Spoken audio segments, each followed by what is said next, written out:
प्रिय भक्तों, आइए हमारे चैनल में आपका स्वागत है। राधे राधे। आज मैं आपको पुत्रदा एकादशी पूजा एवं व्रत का महत्व बताने जा रही हूँ। धर्मराज युधिष्ठिर ने श्री कृष्ण जी से फिर कहा, हे प्रभु, अब श्रवण मास के आने वाली शुक्ल पक्ष की एकादशी का व्रत फल तथा कथा का ज्ञान भी तो दें। पूरा एकादशी का नाम, व्रत विधि क्या है, यह सब आप मुझे बताएं। कृष्ण जी को तो पहले से पता था कि धर्मपुत्र एकादशी व्रतों का पूरा ज्ञान प्राप्त किए बिना चैन से नहीं बैठेंगे। पांडव भाइयों की यह तो एक विशेषता रही है कि वे धर्म ज्ञान प्राप्त करने में कभी भी पीछे नहीं रहे। यही कारण था कि कृष्ण जी को उनसे हार्दिक प्रेम हो गया था। युधिष्ठिर जी के प्रश्न का उत्तर देते हुए कृष्ण जी बोले, यह एकादशी श्रवण मास के शुक्ल पक्ष में आती है। जो लोग इस व्रत को करते हैं उनके सारे संकट दूर हो जाते हैं, खोई हुई खुशियाँ वापस आ जाती हैं। इस व्रत को करने वालों के लिए तो यह बात जरूरी है कि वे किसी का बुरा ना करें, किसी का दिल ना दुखाएं, झूठ ना बोलें, पर नारी को बुरी नज़र से ना देखें। शुक्ल पक्ष कथा, श्रवण मास शुक्ल पक्ष की एकादशी हुई। यह द्वापर युग की बात है, जब चंद्र प्रवेश के सूर्यवंशी राजा गुलाब राय ने आधे विश्व पर अपना अधिकार जमा कर अपने को विश्व सम्राट घोषित कर दिया था। परंतु इस महान वीर और विश्व विजेता के घर में कोई संतान नहीं थी। दुनिया को विजय करने वाला एकांत में बैठकर संतान के लिए रोता रहता था। यह बात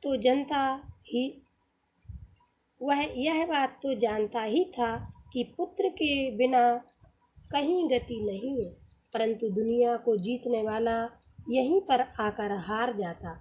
वह कितना बेबस और मजबूर था, यह तो उसका मन ही जानता था।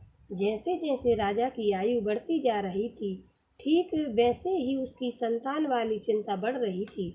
ऐसे में एक बार उसने अपनी प्रजा को बुलाया और प्रजा को संबोधित करते हुए कहने लगा, हे मेरे देशवासियों, आप सब लोग यह बात तो अच्छी तरह से जानते हैं कि मैंने आज तक कोई पाप नहीं किया और ना ही किसी देशवासी का दिल दुखाया है, ना ही मैंने कभी किसी का दिल तोड़ा है। आज तक मैं दान पुण्य करता ही चला आ रहा हूँ। किसी से छोटे बड़े का भेदभाव भी नहीं रखा।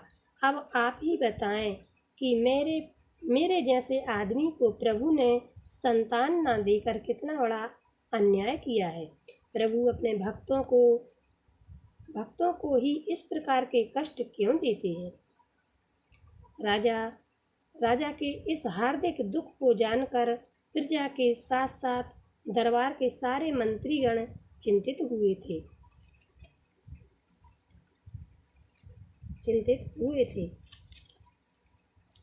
परंतु उन्होंने अपनी चिंता को मन में ही दबा लिया और वन में जाकर ऋषियों मुनियों से राजा की संतान के बारे में बातचीत करते रहे।